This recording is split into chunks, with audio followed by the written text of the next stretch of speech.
একটা গোটা শহর, একটা বিশাল জনপদ কেন এক মুহূর্তে আকাশ থেকে উল্টে গিয়েছিল?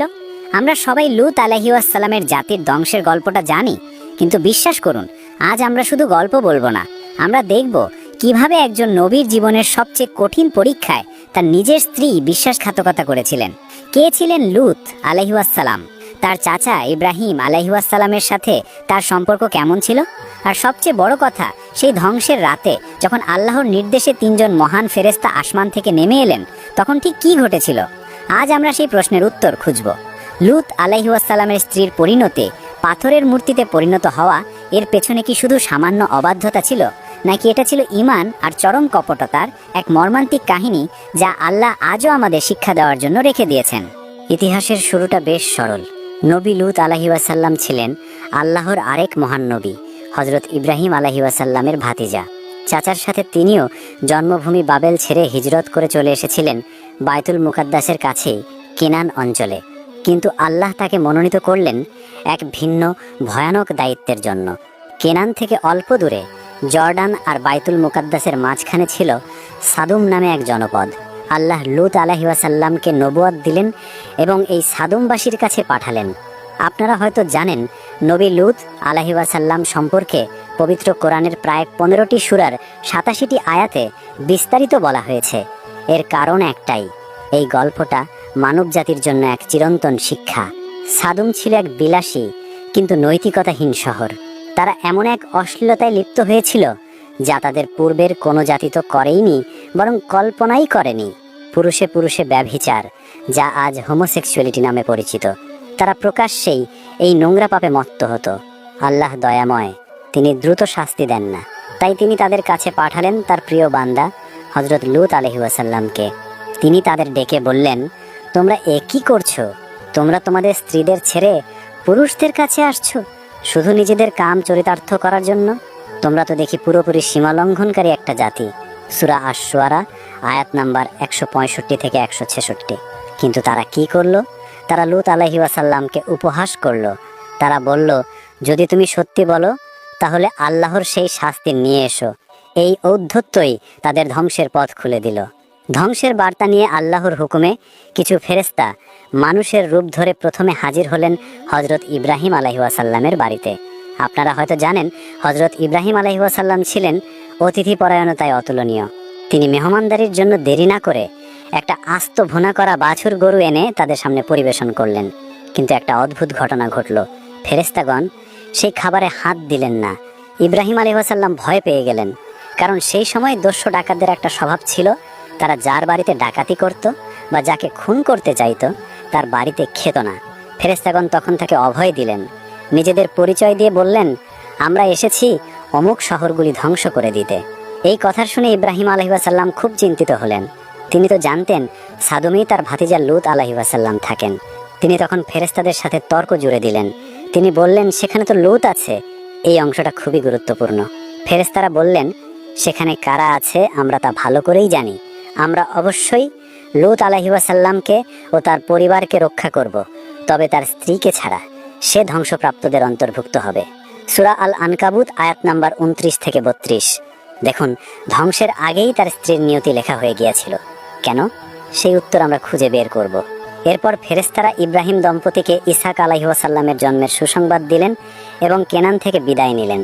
কেনান থেকে বিদায় নিয়ে সেই ফেরেশতারা মানুষের রূপে, অত্যন্ত সুদর্শন নওজোয়ান রূপে সাদুম নগরীতে লূত আলাইহিসসালামের গৃহে হাজির হলেন।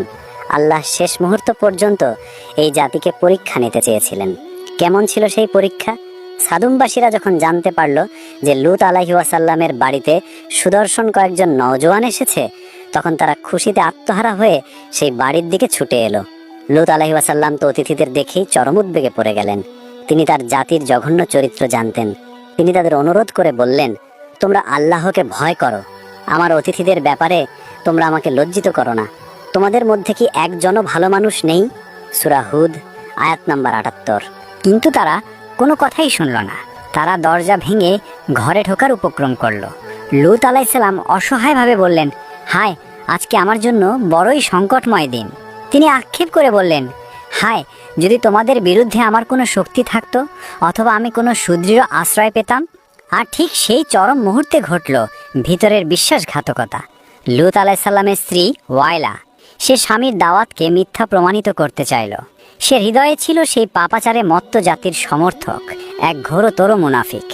ঘরে সুদর্শন অতিথিদের আগমন দেখেই সে দ্রুত বাইরে গিয়ে অশ্লীল ইঙ্গিত দিয়ে সদমবাসীদের খবর পৌঁছে দিল।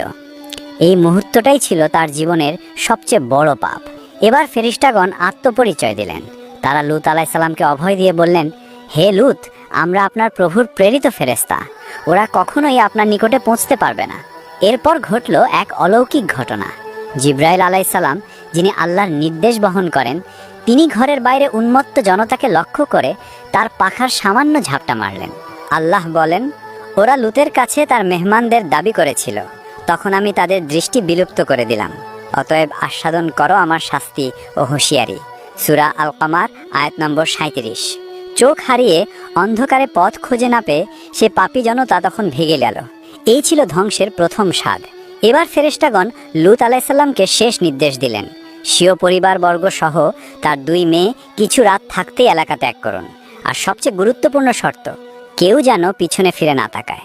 তবে আপনার বৃদ্ধা স্ত্রী ব্যতীত, নিশ্চয় তার উপর ওই গজব আপতিত হবে যা ওদের উপরে হবে। এই অংশটা লক্ষ্য করুন। নবীর স্ত্রীকে আগেই ধ্বংসপ্রাপ্তদের অন্তর্ভুক্ত করা হয়েছিল। কেন? কারণ তিনি ছিলেন অন্তরের দিক থেকে মুনাফিক। তিনি লূত আলাইসাল্লামের দাওয়াতকে মিথ্যা প্রমাণিত করতে চেয়েছিলেন এবং জাতির পাপাচারে সমর্থন দিয়েছিলেন। ভোর পর্যন্তই ওদের মেয়াদ। আর ফেরেশতাগণ বললেন, ভোর কি খুব নিকটে নয়? সূরা হুদ আয়াত নম্বর 81। লূত আলাইসাল্লাম তার 2 মেয়েকে নিয়ে দ্রুত বেরিয়ে এলেন। তার স্ত্রীও তাদের সাথে বেরিয়ে এসেছিল শাস্তি থেকে রেহাই পাওয়ার জন্য। কিন্তু যখন তারা নিরাপদ দূরত্বে পৌঁছলেন, তখন অতি প্রত্যুষে আল্লাহর হুকুমে গজব কার্যকর হলো। জিবরাইল আলাইসাল্লাম সেই শহরগুলিকে তার ডানার এক পাশে তুলে নিলেন এবং আকাশ থেকে খুব জোরে জমিনের দিকে নিক্ষেপ করলেন। আল্লাহ বলেন, অবশেষে যখন আমার হুকুম এসে পৌঁছালো, তখন আমি উক্ত জনপদকে উপরকে নিচে করে দিলাম এবং তার উপর স্তরে স্তরে কাকর পাথর বর্ষণ করলাম। এই শাস্তি ছিল তাদের কুকর্মের সাথে পুরোপুরি সামঞ্জস্যশীল। তারা যেমন আল্লাহর আইন এবং প্রকৃতির বিধানকে উল্টিয়ে দিয়েছিল, পুরুষ পুরুষে ব্যভিচার, ঠিক তেমনি তাদেরকেও মাটি উল্টিয়ে উপর করে শাস্তি দেওয়া হলো। আর ঠিক সেই চরম মুহূর্তে লূত আলাইসাল্লামের স্ত্রী, তিনি আযাবের সেই ভীষণ গর্জন শুনলেন। স্বামীর বারণ, আল্লাহর নির্দেশ সব উপেক্ষা করে তিনি পেছন ফিরে তাকালেন। কেন? কারণ তার হৃদয়ে তার জাতির প্রতি, তাদের পাপাচারে পূর্ণ জীবনের প্রতি দুর্বলতা ছিল। তিনি আফসোস করে চিৎকার করে বললেন, হায় আমার জাতি, হায় আমার সম্প্রদায়।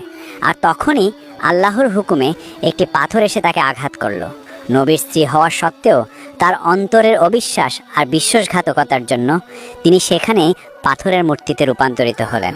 নূহ আলাইসাল্লামের স্ত্রী আর লূত আলাইসাল্লামের স্ত্রীর পরিণতি একই। আল্লাহ কিয়ামতের দিন বলবেন, যাও জাহান্নামীদের সাথে জাহান্নামে চলে যাও। সূরা আত-তাহরিম আয়াত নম্বর 10। এই ঘটনা আমাদের শেখায়, ঈমান শুধু মুখের কথায় নয়, হৃদয়ের গভীরেও থাকতে হয়। সম্পর্কের বাঁধন আল্লাহর কাছে কোনো অজুহাত নয়। এই ঘটনার নীরব সাক্ষী আজও পৃথিবীতে বিদ্যমান। সেটি হলো বহরে মাইয়েত বা বাহরে লূত, অর্থাৎ মৃত সাগর বা ডেড সি। ভূতত্ত্ববিদরা একমত যে লূত আলাইসাল্লামের জাতির শহরটি এই মৃত সাগরের দক্ষিণ পাশেই অবস্থিত ছিল। সেই এলাকায় ভয়ঙ্কর ভূতাত্ত্বিক কার্যক্রম হয়েছিল, যা শহরটিকে একটা বিশাল ফাটলের মধ্য দিয়ে নিচে নামিয়ে দিয়েছিল। দেখুন, মৃত সাগরের বৈশিষ্ট্যগুলো কিন্তু খুবই প্রতীকী। এটি সমুদ্রপৃষ্ঠ থেকে প্রায় 430 মিটার নিচে, অর্থাৎ পৃথিবীর ভূপৃষ্ঠের সর্বনিম্ন স্থান। এর পানির লবণাক্ততা সাধারণ সমুদ্রের চেয়ে প্রায় 10 গুণ বেশি। এই উচ্চ লবণাক্ততার জন্যই এই জলে কোনো প্রাণী বাঁচতে পারে না। আর ঘনত্ব এতটাই বেশি যে মানুষের শরীর বা অন্য কোনো ভারী বস্তু এতে ডোবে না, বরং ভেসে থাকে। এটি কি নিশ্চয়ই কাকতাল, নাকি মহাবিশ্বের রচয়িতা আল্লাহ সুবহানাহু ওয়া তাআলার পক্ষ থেকে একটি স্থায়ী নিদর্শন? এমন একটি জীবনহীন লবণাক্ত জলাধার যা আজও সদমবাসীদের সেই পাপাচারে পূর্ণ জীবনহীন হৃদয়ের প্রতীক বহন করে চলেছে। লূত আলাইসাল্লামের এই সম্পূর্ণ কাহিনী আমাদের এক চূড়ান্ত শিক্ষা দেয়।